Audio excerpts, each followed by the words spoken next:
नमस्कार बंधुरा केमन आছেন সবাই आशा করছি সবাই এক প্রকার ভালো আছেন। আমার রোজগার চ্যানেলে আপনাদের সবাইকে আমি স্বাগত জানাই। আরও একটি নতুন ভিডিও নিয়ে আপনাদের সামনে আমি আজকে উপস্থিত হয়ে গেলাম।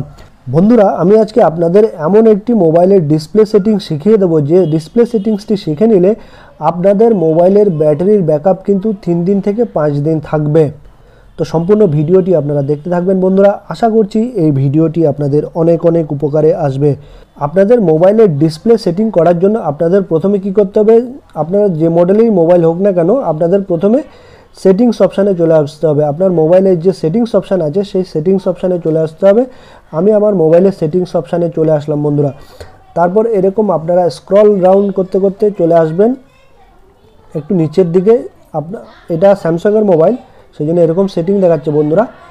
তো এরকম একটা ডিসপ্লে অপশান কিন্তু আপনারা দেখতে পারবেন। এই ডিসপ্লে অপশানে আপনারা টাচ করে দেবেন। এরকম ডিসপ্লে অপশানে টাচ করে দিলে এইটা দেখুন ব্রাইটনেস, এরকম একটা পেজ ওপেন হয়ে আসলে আপনাদের দেখবেন এরকম অটো ব্রাইটনেস বলে একটা অপশান দেখতে পারবেন। এটা যদি অফ থেকে থাকে তাহলে কিন্তু এটাকে আপনাদের অন করে দিতে হবে। কারণ হচ্ছে বন্ধুরা, আপনাদের যেরকম অন্ধকারের সময় যেরকম ডিসপ্লের পাওয়ার লাগবে, ব্রাইটনেস লাগবে, সেটা কিন্তু এই অটোমেটিক কিন্তু সেটিং করা থাকবে। ধরুন অন্ধকারে আপনাদের রাতের বেলায় আপনারা মোবাইলটা চালাচ্ছেন, ডিসপ্লের কিন্তু ততটা কিন্তু লাইট দরকার নেই, ঠিক আছে। সেই জন্য কি করবেন, অটো করে রাখলে অটোমেটিক্যালি কিন্তু এটা চার্জটা কম টানবে, ঠিক আছে বন্ধুরা।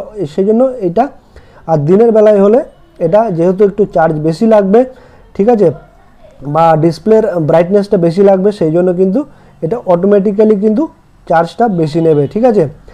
তো এটা কিন্তু আপনারা কি করবেন, অন করে দেবেন, ঠিক আছে। অটোমেটিক থাকলে এটা কিন্তু অটোমেটিক্যালি দিনের বেলায় আর রাতের বেলায় হিসাবে কিন্তু এটা মোটামুটি ডিসপ্লেটাকে কন্ট্রোল করবে, ঠিক আছে। এইটা করার পরে আপনারা কি করবেন, এইখানে নিচের দিকে একটু চলে আসবেন বন্ধুরা। এই যে স্ক্রিন টাইম আউট বলে একটা অপশান দেখতে পাবেন বন্ধুরা। এই স্ক্রিন টাইম আউটে কিন্তু আপনারা চলে আসবেন। এটা একটা গুরুত্বপূর্ণ সেটিং। এইটা কারো যদি 2 মিনিট 5 মিনিট 10 মিনিট করা থাকে সেটাকে আপনারা কি করবেন 5 সেকেন্ড করে দেবেন। এটা অনেকেরই দেখবেন 10 সেকেন্ড থাকে, ঠিক আছে, অনেকেরই 5 সেকেন্ড থাকে, 5 মিনিট থাকে। আপনারা কি করবেন, এটা 10 সেকেন্ড 15 সেকেন্ড থেকে 30 সেকেন্ড করবেন। স্ক্রিন টাইম আউটটা মানে হচ্ছে এটা যদি আপনারা কম সময় পর্যন্ত স্ক্রিন, আপনার মোবাইলে ধরুন এই স্ক্রিনটা চলছে, অন অবস্থায় আছে, ঠিক আছে, এটা 5 মিনিট 10 মিনিট ধরে অন আছে, তাহলে কিন্তু ব্যাটারি কনজাম্পশান বেশি হয়, ব্যাটারি খরচটা বেশি হয়। আর যদি আপনারা কোনো কাজ না করেন মোবাইলে, তাহলে কিন্তু এটা যদি 15 সেকেন্ড পরে অটোমেটিক্যালি অফ হয়ে যাবে, ঠিক আছে বন্ধুরা। তো এটা সারাক্ষণ কিন্তু অন থাকবে না ডিসপ্লেটা, ঠিক আছে বন্ধুরা। তো এই সেটিংসটা করে নিলে 15 সেকেন্ড করে নিলে কিন্তু আপনাদের মোবাইলের ব্যাটারি কনজাম্পশানটা অনেকটা কম হবে বন্ধুরা।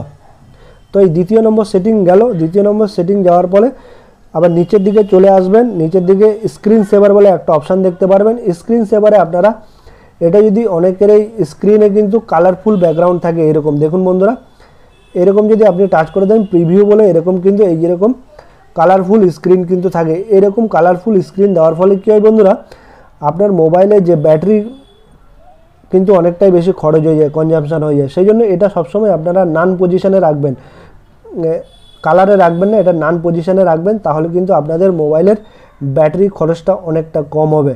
তো বন্ধুরা এভাবে কিন্তু খুবই সহজ উপায়ে আপনাদের মোবাইলের যে ডিসপ্লে সেটিংগুলি আছে গুরুত্বপূর্ণ, সেগুলো কিন্তু আপনারা করে নিতে পারেন। এগুলো করে নিলে কিন্তু আপনার মোবাইলের ব্যাটারির কনজাম্পশান বা খরচ কিন্তু অনেকটাই কম হবে, এবং যদি আপনার মোবাইলের ব্যাটারি 2 দিন বা 3 দিন যায়, সেটা অন্ততপক্ষে 5 দিন যাবে। আশা করছি বন্ধুরা এই ভিডিওটি আপনাদের অনেক অনেক উপকার এসেছে। যদি ভিডিওটি ভালো লেগে থাকে লাইক শেয়ার সাবস্ক্রাইব অবশ্যই করে দেবেন বন্ধুরা।